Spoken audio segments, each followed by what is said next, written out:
وقل رب زدني علما. إن الحمد لله نحمده ونستعينه ونستغفره ونعوذ بالله من شرور أنفسنا ومن سيئات أعمالنا، من يهده الله فلا مضل له ومن يضلل فلا هادي له، وأشهد أن لا إله إلا الله وحده لا شريك له، وأشهد أن محمدا عبده ورسوله. أما بعد، فإن خير الحديث كتاب الله، وخير الهدي هدي محمد صلى الله عليه وآله وسلم، وشر الأمور محدثاتها، وكل محدثة بدعة، وكل بدعة ضلالة، وكل ضلالة في النار.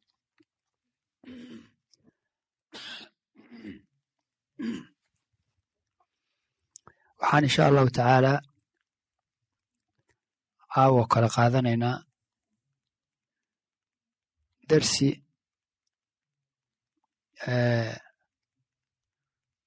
ku tacalluqa diinta asalkeeda, wa huwa alcaqiida waaliimaan.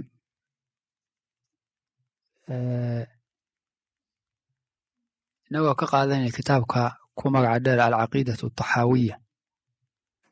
alcaqiida ataxaawiya uu alifay sheekha caalimka raximahu llahu tacaala ee la yidhaahdo alimaam abu jacfar أحمد بن محمد بن سلامة بن سلمة بن عبد الملك الأزدي الحجري المصري الطحاوي الحنفي. sheekhaas wuxuu dhashay taariikhda hijriga markay ahayd 239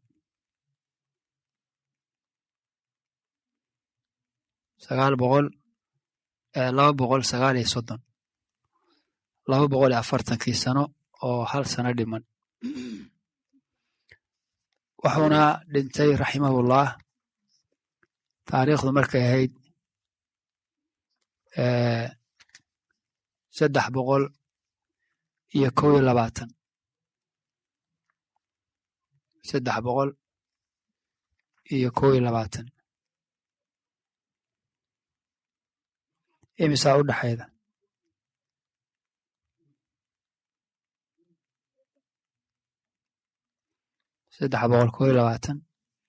iyo 239 imisaa u dhaxaysa qof xisaabta ku fiican.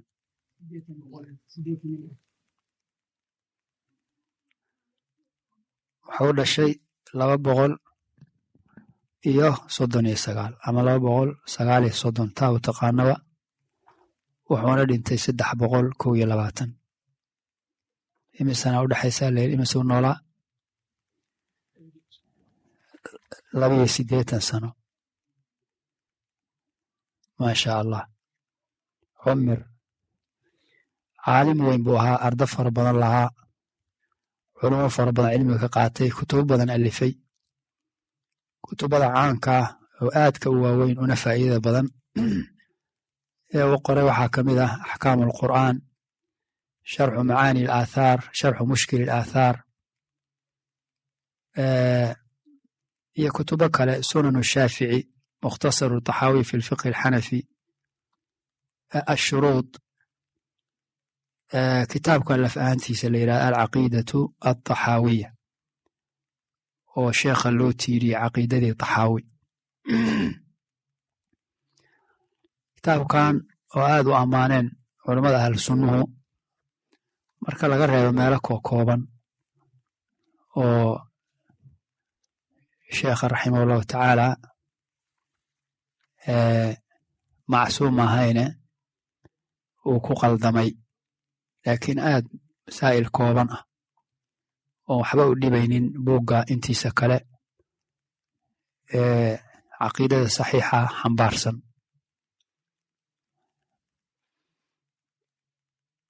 bismi illaahi araxmaan araxiim. sheekhu bisinka ilaahay ku bilowday. waxa uu yidhi bismi illaahi araxmaan araxiim, alxamdu lilaahi rabbi alcaalamiin,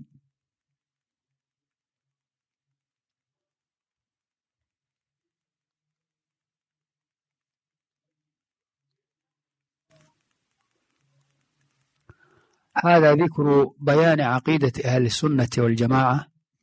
على مذهب فقهاء الملة أبي حنيفة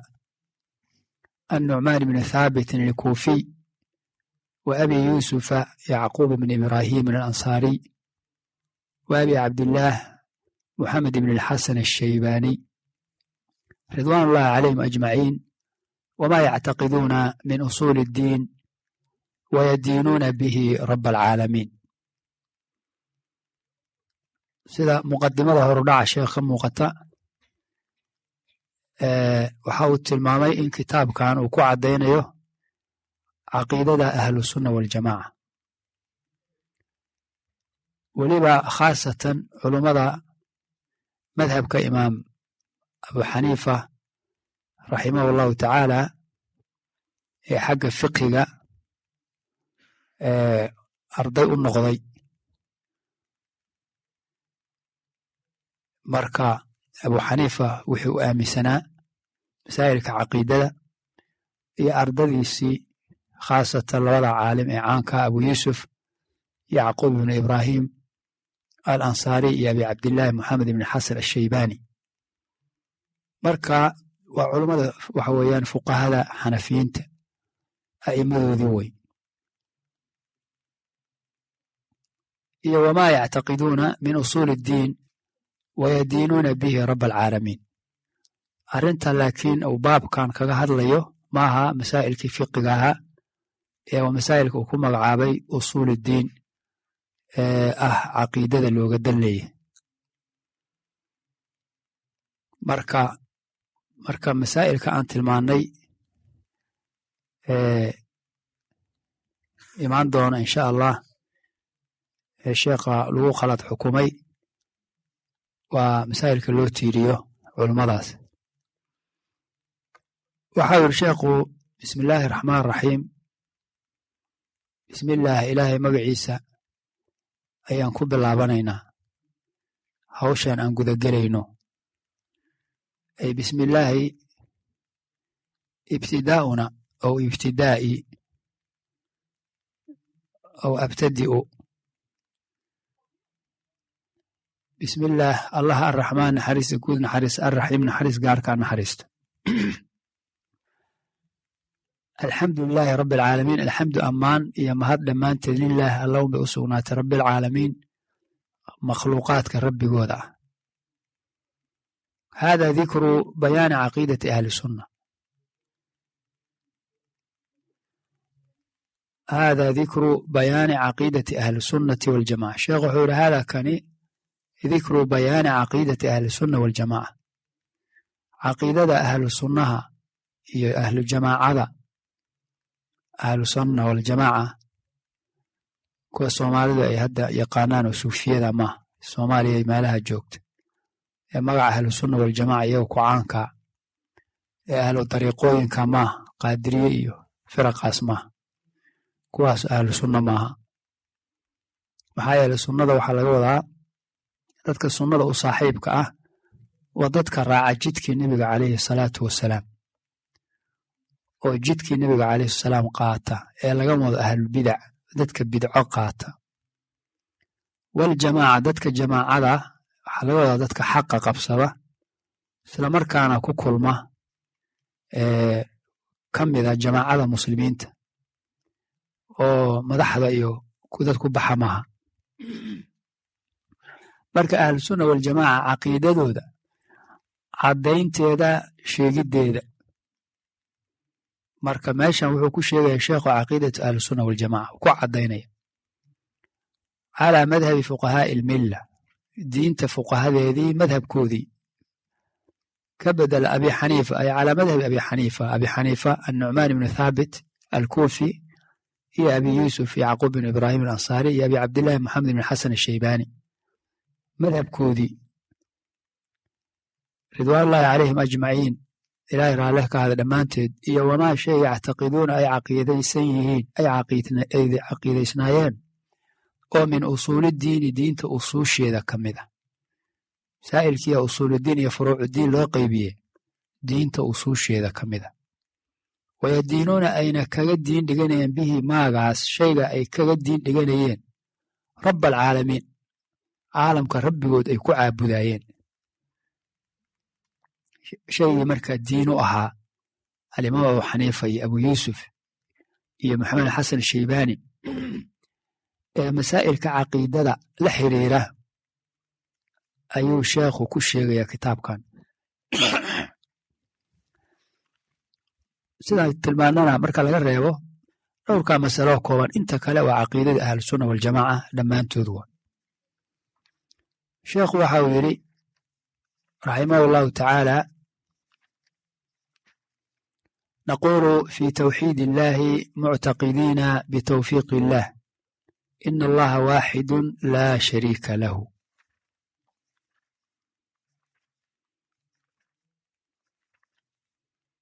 ولا شيء مثله ولا شيء يعجزه ولا إله غيره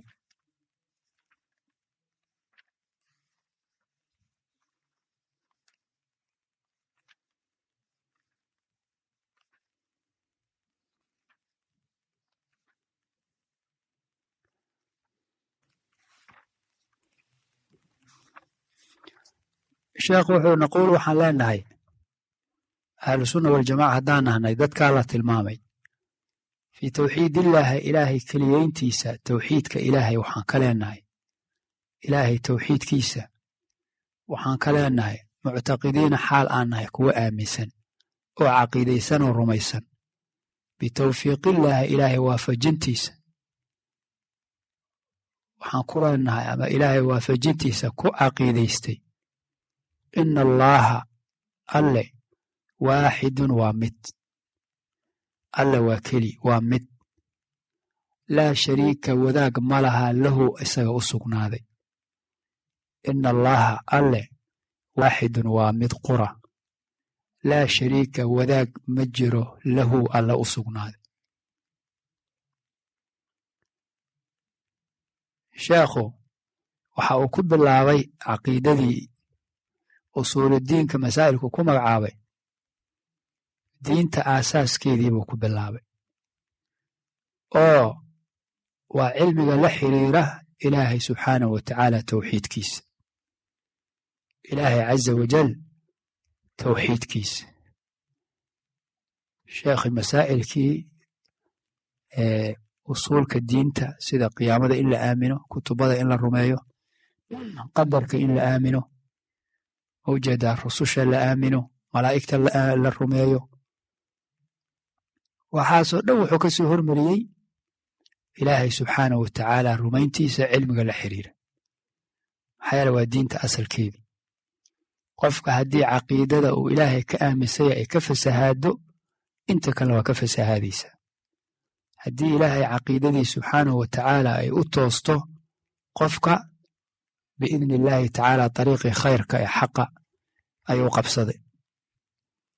marka waxa uu naquulu waxaan leenahay yani haddaan ahlusunna macshar ahlusunna waljamaca haddaan nahay fii tawxiid illaahi ilaahay tawxiidkiisa waxaan ka leenahay ilaahay tawxiidkiisa horta kelimada tawxiid oo loola jeedo ilaahay keliya in la caabudo oo ma soo aroortay oo salafu saalix ma ka soo aroortay sunnada ma ku soo aroortay kelimada tawxiid tawxiidka ha la qabsado tawxiidka ha la rumeeyo tawxiidka ha lagu dhego ahlu tawxiidka masi tawxiid kelimada tawxiid oo loola jeedo ilaahay keliya in la caabudo ma soo aroortay qur'aanka iyo sunnada nebiga calayh salaam iyo salafu saalix ma ka sugnaatay culammadu waxaabay yidhaahdeen waxaana ka mid ah adilada arrinkaa tilmaamaysa xadiidka imaam bukhaari iyo muslim ay soo wariyeen soo saareen ibnu cabbaas radia allahu tacaala canhu laga wariyey xadiid mucaad radia allahu tacaala canhu nebigu sala allahu aleyh waali wasalam markuu yaman u dirayay muxuu ku yidhi innaka taqdumu calaa qowmin min ahli ilkitaab aduu waxaad u imaan doontaa qolo reer ahlu kitaaba yuhuud iyo nasaaro yaman markaad tagtum yacni mucaadow ee falyakun ha ahaado awala maa shaykan uu horeeya tadcuuhum ood ugu yeerto ilaa an yuwaxiduu allaaha ilaa an yuwaxiduu inay keliyeeyaan allah alla tacaalaa sarreey inay ilaahay waxidaan marka yuwaxiduu kelimada asalkeedu waa waxada yuwaxidu tawxiidan waa masdarka waa isku kelimadii waxada wuu keliyeeye wuu mideeye miduu ka dhigay yuwaxidu wuu midaynaya wuu keliyeynaya tawxiidan keliyeyn marka rasuulku calayhi salaatu wasalaam wuxuu saxaabiga amray inuu waxa ugu horeeya uu dadkaa u tegi doono ee yahuud iyo nasaaraa oo diinta islaamka uga sheegi doona ay noqdaan ilaa an yuwaxidu allaha tacaala ilaahay inay waxidaan marka kelimada tawxiidullah ilaahay keliyeyntiisa waa kelimo marka sunnada nebi sal slam ku soo aroortay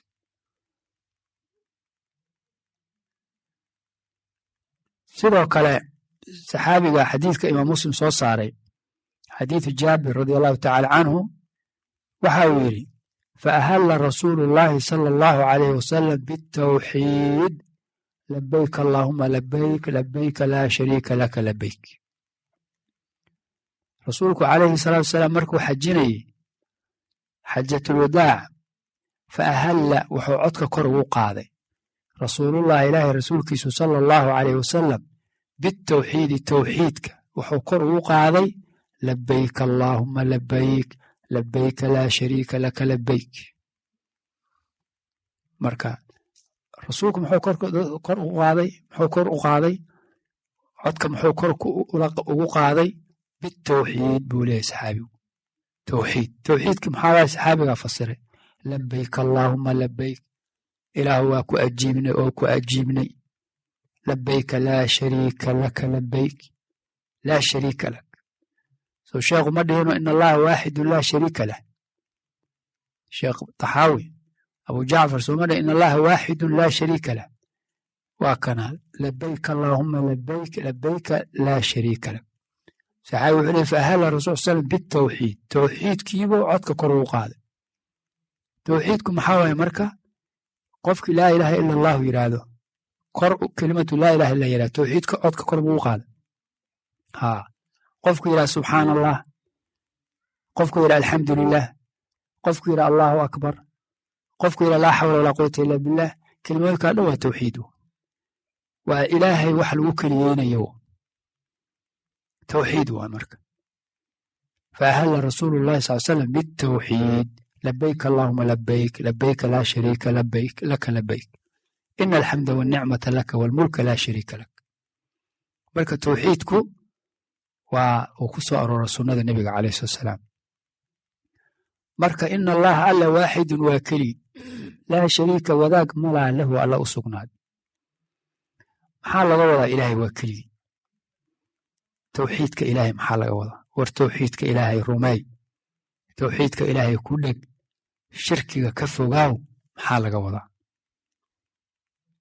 hubaal waxaa ah hadaad suuqa maanta martid ood 100 muslim istaajidid oo wada qaangaara oo ilaahay waaxid maxaa laga wadaa tawxiidka ilaahay war ilaahay keligii waaxid ilaahay maxaa looga dan leeyahay inta ka jawaabi karta sida saxda ilama fara badna waayahay waxay leeyahay ahlucilmigu ilaahay maxaa lagu keliyeeyaa subxaana wa tacaala maxaa ilaahay lagu keliyeynaya waxaa ilaahay lagu keliyeynayaa caza wajal wuxuu leeyahy sheekh saalax ala sheekh an yujcala allaahu waaxidan fiima waxada allaahu nafsahu fiihi bima dallat calayhi nusuus an yujcala allaahu waaxidan ilaahay in lagu keli yeelo fiimaa shaygii waxada allaahu nafsahu ilaahay uu naftiisa ku keli yeelay fiihi maagaba bima dallat calayhi nusuus ee nusuustu ay tusiday wixii ilaahay uu isku keli yeelay in lagu keli yeelaa waaxidnimada ilaahay laga wadaa ilaahay in la keli yeelo maxaa looga dan leeyahay in lagu keli yeelo wixii isku keli yeelay waaya sheekh uthaymiin wuxuu leeyahay tawxiidku waxa weeye ifraad ullaahi tacaala bima yakhtasu bihi min rububiyatihi wa uluuhiyatihi wa asmaa'ihi alxusna wa sifaatihi alculaa wuxuu leeyahay sheekhu ifraadullah ilaahay in lagu keli yeelo wey sheekh uthaymiin usuulu 3 haddaanan qaldanay markuu sharaxay ifraadullah ilaahay in lagu keli yeelo wey ay tawxiidullah maxaa ilaahay lagu keli yeeli bimaa shayga yakhtasu bihi uu la gaar yahay oo ah min rububiyatihi rabbinimadiisa ah inuu rabbi yahay wa uluhiyatihi ilaahnimadiisa ah wa asmaa'ihi alxusnaa magacyadiisa wan wanaagga badan wa sifaatihi alculaa tilmaamihiisa sarsareey saddexdaa arrin ee ilaahay la keli yahay ee rabbinimada ilaahnimada iyo magacyadiisa iyo sifaatkiisa in ilaahay lagu keli yeelon cidna lala wadaajin loo diidin ayaa laga wadaa ilaahay in la keli yeelo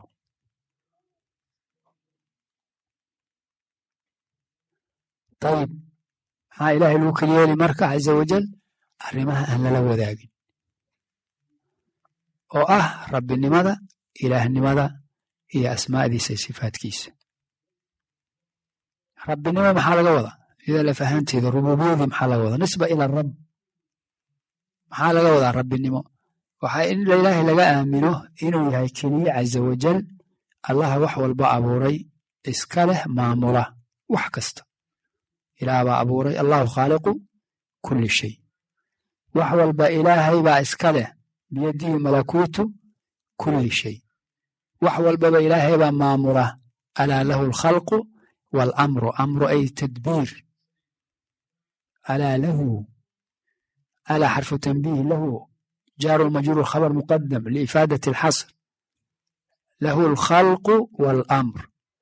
abuurka iyo maamulkaba ilaahay baa leh marka aayaadaa tusinaya markaa kadib hadduu qofku yidhaha tawxiid rububiya wax jira maaha diinta ka mid maaha maxaa diidantaa leeyahy kelima tawxiid miyaad diidan tahay sunnaday ku soo aroortay waatan soo marna hadda ma rububiyaad diidan tahay kelimatu rab waa magaca ilaahay waayaba alxamdu lilaahi rabbi alcaalamiin macnaha laga wadan waa maxay ilaahay inuu yahay subxaanahu watacaala laha abuura wax walba taa baad diidan tahay allahu khaaliqu kulli shay ma ka hor imaan alla waa abuuraha wax walba haye waxaa macnihii rububiyada ka mid ah ilaahay inuu wax walba leeyahay mataasaad diidan tahay biyadihi malakuutu kulli shay haye biyadihi lmulku rububiyada ilaahay waxaa laga wadaa oo kale ilaahay baa subxaanahu watacala wax walba maamula taas baa diidan tahay yudabiru alamra min alsamaa'i ila alard alaa lahu alkhalqu waalamr ay tadbiir marka walaadow suufiyow shiiciyow cid allaale cidda diidanay markaad tawxiidka rububiyada diidan tahay maxaa dhib kugu hay ma in la aamino ilaahay subxaanahu watacaala inuu wax walba abuuray wax walba iska leeyahay wax walba maamulo waa tawxiidka rabbinimo xaqa kaloo ay tahay ilahay in lagu keli yeelo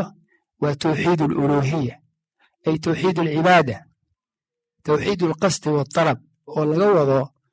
ilaahayga rabbinimada leh rububiyada iska leh subxaanah in cibaadadii biafcaali alcibaad addoommada afcaashoodii lagu keli yeelo oo keligii la caabudo oo mulkiga uu leeyahay isaga keliya la weydiisto isagana looga mahadnaqo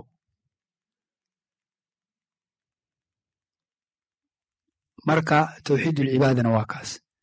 qofkii yidhaahda rabbi baa allah caza wajal ayaa rabbi ah koonka isagaa abuura isagaa le isagaa maamula haddana ilaahay mooye waxaan cid kale bixin oon addoommadu aanay haysan addoommadii weydiisanaya ama uga mahadnaqaya markaa wuxuu noqonayaa qof cibaadadii tawxiidulcibaada meel uga dhacay oon ilaahay keliyeyn oo xaqi ilaahay uu lahaa ee ah in keligii la caabudo cid kale u leexiyo noqonaa mathalan ilaahay roobuu keenay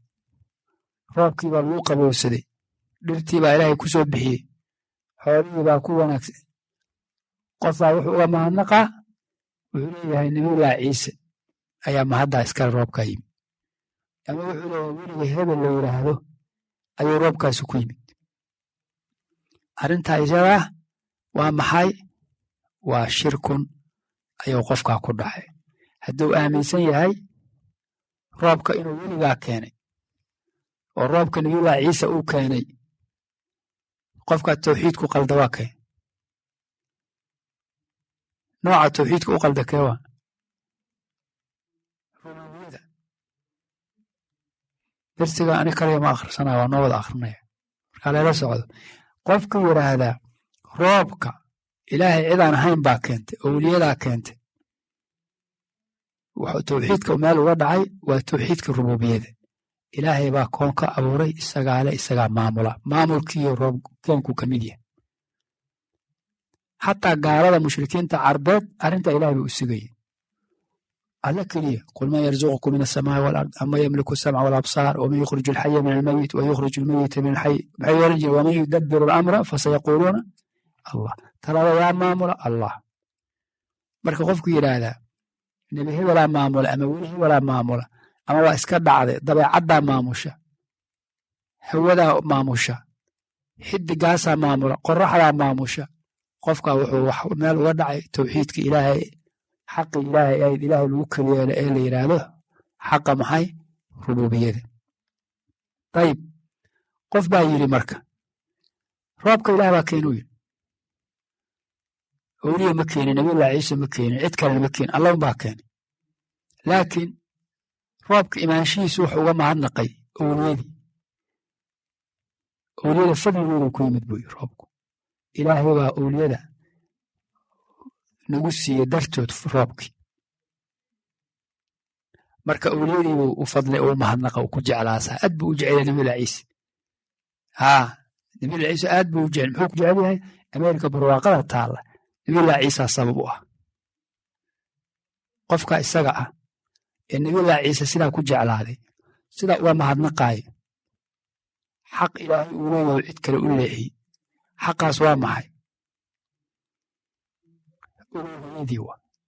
oo uluuhiyada waxaa ka mid a ilaahay inaad jeclaatid baa ka mida ilaahay inaad u mahadnaqdid baa ka mida ood ku jeclaatid waxa isaga keliya uu bixiyo aad uga mahadnaqdid waxa isaga keliya uu bixiyo xataa cid kale aanu sabab uga dhigin. sida awe nabiyullaahi ibraahim wuxuu ku yidhi qoomkiisii fabtaguu cinda allaahi risqa wacbuduuhu maxaa ku eega washkuruu lahu ilayhi turjacuun. fabtaguu cinda allaahi risqu quudka ilaahay weydiista cid kale weydiisa maaha wacbuduuhu caabudana keligiisa washkuruu lahu ugana mahadnaqa. marka roob la yimid owlaad caafimaad helay muujeeda carruur dhalatay janno la galo naar laga badbaado ammaanteeda mahadinteeda allah oo keliya leh. qofka cid kale uga mahadnaqa waa qof xaqii ilaahay subxaanahu watacaala cid kale siiyo waana waxa lagu ibtilooyo waayay nimankii carbeed shirkigooda wuxuu ahaa shirkun fil uluuhiya u ahaa koonka rabbibaa leh isagaa maamula lalama laha saasay lahay waayahay maxaad ilaahay khayrka u baryaydiin oo asnaamta u dul joogtiin u caabudaydiin ugu gowracaydiin u jeceshiin ugu cabsanaysiin u tala saaranaysiin u ammaanaydiin ugu dagaalamaydiin waxay lahaayeen dariiqooda ilaahay wax noo soo mariya maa nacbuduhum ilaa liyuqaribuuna ila allah haaulaa'i shufacaauna cinda allah ilaahay agti nooga ergeeyaan barwaaqadan isu kaanya saaran iyagaa noo soo martay saasay ku jeclaadeen jacaylka marka ay owliyadaa jeclaayeen ammaanta ay ammaanayeen kulluhaa baatil wey waa kufrun wa dalaal waa dulmun wa bagyun ilaahay bay ku xadgudbeen. subxaana allah walilaahi almathalu aclaa makhluuqaadku xataa raalli kama aha asxaanku isagu sameeyo in cidka looga mahadnaqo ka waran qofaad asxaan u samaysood wanaajiyey markaa qof kale uga mahadnaqa raalli baad ka noqon ilaahay subxaanahu watacaala raalli kama aha xaqiisa caza wajal in loo leexiyo cid kale marka shirkun filcibaada u noqon haddii la caabudo cidaan ilaahay subxaanahu watacaala aan ahayn. marka ilaahay wuxuu waaxid ku yahay rabbinimada wuxuu waaxid ku yahay ilaahnimada cibaadada inuu keligii mudan yahay waana macnaha laa ilaaha ila allah ay laa macbuuda bixaqin aw laa macbuuda xaqun ila allah cid xaq lagu caabudo cibaado mutaysatoon allahayn ma laha. mushrikiinta carbeed markay qireen tawxiidka rububiyada baa ilaahay ugu yeeray tawxiidka rububiyada ay qirsan yihiin inuu keensanaayo tawxiid ulcibaada tawxiid aluluhiya ilaahay keli inay caabudaan waxaa ka mid ah adilada arrinkaa tilmaame yaa ayuha annaasu udkuruu nicmat allaahi calaykum hal min khaaliqin gayru allah yarzuqukum min alsamaa'i waalard maxaa ku xiga ya laa ilaaha ilaa hu qur-aanka xifdiskiisa inaan la iloobin ramadaanna waa soo dhowya insha allah ilaahay wuxuu yidhi subxaana yaa ayuha annaas dadow udkuruu nicmat allaahi calaykum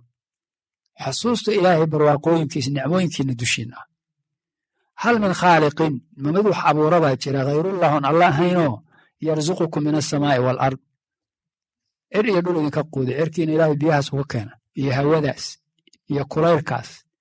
iyo awooddaas dhulkiina ilaahay dhirtaas ku soo bixiya iyo khayraadkaas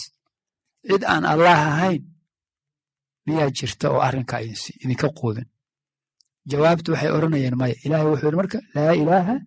ilaa huwa ilaaha la caabudo oo xaq cibaado mudan ma jiro haddaba isaga mooye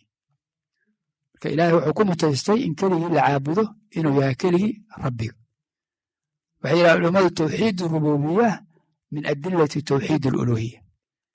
rumaynta ilaahay inuu keli ku yahay rabbinimada waxay daliil u tahay ay ka mid tahay adilada faraha badan ee tawxiid ulcibaada ilaahay inuu keligii u muday cibaada mudan yahay aayad kale ilaahay wuxuu yidhi walain sa'altahum man nazala min alsamaa'i maa'an faaxyaa bihi alarda min bacdi mowtiha layaquulunna allah qul ilxamdu lilah bal aayaddaa keliya qaado walain sa'alta haddaad weydiiyo rasuulkii allah maxamed calay salaam hum iyaga haddaa weydiiyo kuwa mushrikiinta man nazala min alsamaa'i maa'an kumaa kor ka soo dejiya biyo oo fa axyaa bihi alarda dhulkii ku nooleeya min bacdi mowtiha dhimashadeedii kadib maxay oran doonaan buu ilaah yidhi layaquulunna allah wallaahi waxay oran doonaan allah waa dhaaranayaan weliba ilaahay waxau yidhi markii jawaabtaa bixiyaan ah inay qiraan ilaahay inuu cirka ka keeno biyo dhulkii ku nooleeyo halka ilaahay ka quudiyo yaa saa yeela markii allah ay leeyihiin ilaahay wuxuu yidhi qul ilxamdu lilah qul haddaba dheh maxay alxamdu lilah ammaan iyo mahad oo dhan yaa leh ilaahay qofkii marka cid kale u mahadnaqaya roobkii kor ka yimid barwaaqadii waa maxay waa qof yeeshay ilaah kale oo xaqiya ilaah in lagu kuwaxido ee ahaa ku jeclaanshaha nicmooyinkan waa mahadnaqidan mustaqbalka weydiisashada qof cid kale u leexiye nebiga calayhi salaatu wasalaam subax buu salaada fajar tujiyey habeenkaana roobaa da'ay markaabuu wuxuu yidhi ilaahay waxau yidhi waa xadiisu qudsi asbaxa min cibaadii mu'minun bii wa kaafirun bilkowkab wa kaafirun bii mu'minun bilkowkab addoommadooda waxaa waa bariistay mid aaminsan xidiga buu ilaahay yidhi anigana igu gaaloobay iyo mid aniga i aaminsan xidigana ku gaaloobay dadkii laba u kala baxeen roobaa yimid roobkii markuu yimid dadkii kala qaybsame qaar gaalay noqdeen way ku gaaloobeen roobka imaanshihiisaas gaalnimay ku kororsadeen hadday gaalo hore ahaayeen haddaanay ahaana diintay uga baxeen subxaana allah qaarna way ku mu'minoobeen iimaankay ku galeen haddaanay hore mu'miniin u ahayn hadday ahaayeenna iimaankay ku kororsadeen labaun baa loo kala baxay man qaala mutirnaa bifadli illaah qofkii yidhaahda ilaahay fadligiisa ilaahay nicmadiisa ilaahay dheeraadkiisa nulku waraabiyey asbaxa mu'minan bii wa kaafirun bilkowkab wuxuu waabariisay isagoo aaminsan buu ilaahay yidhi xidigana ku gaaloobay maxaa yeele roobkii yuu u tiiriyey ilaahay subxaanahu wa tacaala kaas waa mu'min waman qaala qofka yidhaahdaa mutirnaa binaw'i kada wa kada waxaana ku waraabiyey xidiga hebel hebel xidigaa hebel hebela xaggaa ka dhaqaaqay dhaqaaqaasuu roobka ku yimid xidigaas xidig hebel hebela midka xidig noocaas xidigii wuxuu u tiiriyey roobku yimid allah xadiisu qudsiga wuxuu ku yiri wuxuu waa bariistay isagoo ugu gaaloobay xidigana aaminsan haddaba ilaahay nicmada xaggiisa ka timaada in loo leexiyo cid kale waa maxay waxa weeye waa kufrun billaahi caza wajal ayib haddaba ilaahay wuxuu waaxid ku yahay oo ay tahay in lagu keli yeelo maxay fii rububiyatihi iyo fii uluuhiyatihi cibaadadiisa arrinka saddexaad ay tahay ilaahay inuu waaxid yahay oon cidna lala wadaajin uu keli ku yahay waa magacyadiisa wan wanaagsan iyo sifaadkiisa sarsareey allah tabaaraka wa tacaala waa alxay waa allaha nool waa allaha nool sifatu alxayaat u ilaahay leeyi addoommadiisana sida annagoo kale waa nool nahay laakiin waa inaan ilaahay subxaanahu wa tacaala ku keli yeelno sifatu alxayaat sifada nolosha qaabkee ilaahay noloshiisu waa nolol ka duwan nololka makhluuqaadka ilaahay noloshiisu bilow ma laha ilaahay noloshiisu dhammaad ma laha ilaahay weligii wuu jiraa caza wajal nolosha makhluuqaadka ilaahay baa ahaansiiyey inta ay jirtana dacfi iyo tabriiray ku jirta horena uma jirin dibna uma jiri doonto inta ay jirtana biamrillah haddaba ilaahay subxaanahu wa tacaala nolosha dhammayska tiran ee kaamilka ah ilaahay ku keliya cid kale oo la wadaagta sifadaas waxa waye ilaahay subxaanahu wa tacaala ma laha yacnii sifada qaabkeeda nolosha qaabkeeda iyo sifada dhammaystirkeedaba ilaaha ku keliya amaa aslu sifa nolol taas waa maxay ilaahay subxaanahu wa tacaala isaga addoommadiisa ku sifeeyey inay nool yihiin yukhriju alxaya min almeyit wa yukhriju almeyita min alxay marka aslu sifa waxa weeyaan way sugan tahay laakiin sifada qaabkeeda kunhadeeda iyo sifada dhammaystirkeeda iyo tamaamkeeda ilaaha la keliya caza wajal marka waa tusaale ilaahay subxaanahu wa tacaala caza wajal wuxuu qur'aankiisa ku sheegay inuu leeyahay weji nebiguna calayhi salatu wasalaam uu ilaahay weydiisan jiray waa sifo ilaahay subxaanahu wa tacaala ku keliya oo kunhadeeda iyo qaabkeeda aanan garanaynin haba yaraatay aanan qiyaasi karin sinnaba aanan ugu fekeri karin woojeeda oo ammaan iyo weynin iyo cadamo ilaahay u qalanta tilmaamaysa marka sifadaas ilaahbaa leh cid kala mida ma laha marka in allaha alle waaxidun wuxuu keli ku yahay marka waxa aan lala wadaagin ee ah rabbinimadiisa ilaahnimadiisa caza wajal iyo asmaa'diisa iyo sifaadkiisa intaa ma la fahmi ayib culamada qaar labay u qaybiyaan oo waxay yidhahan tawxiidku waa laba nooc tawxiidu fi almacrifati waalithbaat والتوحيد في القصد والطلب waxay leeyihin tawxiid in ilaahay lagu keli yeelo fi lmacrifa garashada fi lmacrifa ay macrifat ullahi caza wajal biafcaalihi ilaahay in lagu garto ficiladiisa tawxiidkaas keewa ficiladiisa ilaahay in lagu garto waa tawxiidka tawxiid rububiyada wa tawxiidka ihbaata walihbaat waxa waaye ihbaatu maa ahbatahu linafsi in ilaahay loo sugo wuxuu isu sugay waa tawxiidkee asmaa wa sifaat nooca labaad tawxiid alqasdi waaltalab ilaahay lagu keli yeelo damcidda iyo weydiisashada waa tawxiidke tawxiid alcibaada tawxiid aluluhiya marka culammada qaaraa laba u qaybiya qaaraa saddex yidhaahda ulajeedku waxa weeyaan macnuhu waa uun intaas weeyaan in ilaahay xuquuqdiisaas aan cidna la wadaagin loo qiro aan cidna looga ekaysin waayahay intaa markuu sheekhu yidhi in allaha alle waaxidun waa keligiis ayuu wuxuu raaciyey laa shariika wadaag ma laha lahu ilaah u sugnaaday shariik mid wax la wadaaga oo ma jiro oo lahu ay lilaahi ilaahay u sugnaaday kelimaddii hore iyo tan maxay u kala duwan yihin waaxidun iyo laa shariika lah maxay u kala duwan yihin yaanoo qiyaasay ilaahay waaxid waayo waa keli iyo laa shariika lahu laa shariika wadaag ma laha lahu alla u sugnaaday ilaahay mid wax la wadaaga ma leh mid sharika la ah ilaahay ma jiro iyo ilaahay waa keligi maxaa u dhexeeya absaaqaye waxba ma dhexe sidaa u sheegta waa baaraka allahu fiik waa tawkiid waa ta'kiid laa ilaaha ila allaahu waxdahu laa shariika lah saddexdaa kelima waa isku macno laa ilaaha ila allaahu waxaa la macnaa waxdahu waxaa la macnaa laa shariika lah fir tawxiidka sida loo adkaynayo marka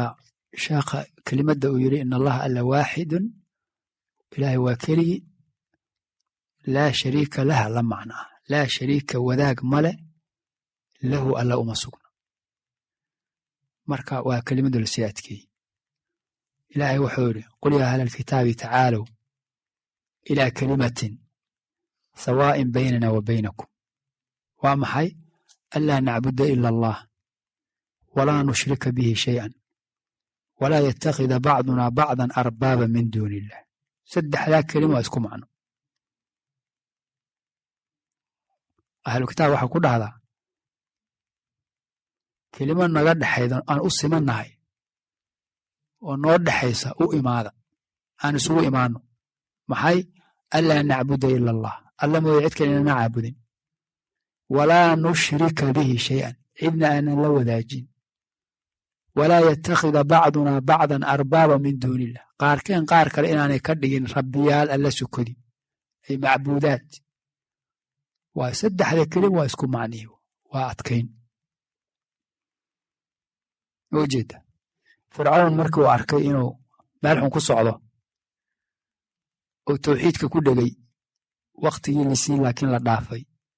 muxuu yidhi aamantu annahu laa ilaaha ila aladii aamanat bihi banuu israa'iila wa ana min almuslimiin waxaan rumeeyey yidhi